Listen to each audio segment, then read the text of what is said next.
Okay, so in this video we're going to have a look at vertical square meter takeoffs. These would be used for things like the plaster or potentially even retaining walls, paint measurements, literally everything that's vertical. And the ideal use of this is where you can use it on a top view plan, entering a height, and then we give you the square meterage. So we're going to go through how to do that. We'll have a look at showing and hiding of labels because it's particularly relevant to this tool, and how to cover cases where you have multiple heights. So into my account here, I'm going to go, what do we got here? Supply and fit plaster to walls. I'm going to do this particular one in square meters. And I'm going to use this floor plan. The tool I'm looking at is this one here. Honestly, this seems to get missed by people their first time around.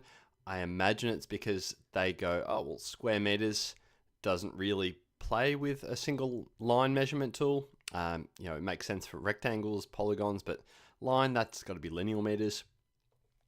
In fact, once you give us the height, let's say 2.7 meters, you can use this for any sort of vertical area.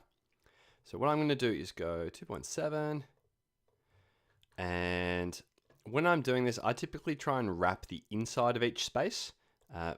So what I'm doing is going click, click,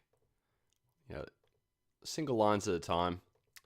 And one thing to know, and one tip I suppose about this tool, is it is just a single line at a time. So if you move your mouse, that's it, it doesn't keep following you. The way I make it as efficient as possible, given that, is I will double click in corners. So I'm going click, click, click, click, click, click, and then one click to finish. All that's really doing is just shortcutting the start stop of lines. So double click, double, double, double. And once you get good and used to it, it's very, very straightforward to do it this way.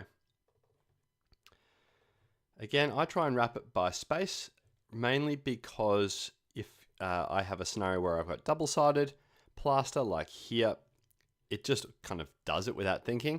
I'm not having to consciously go, this is double-sided, this is not. I just wrap the inside of each room or space, and I get that effect. Lovely. Now, I mentioned that the labels showing and hiding are particularly relevant. So I generally, as you can see, there's quite a lot of them. I generally use this tool with the labels off.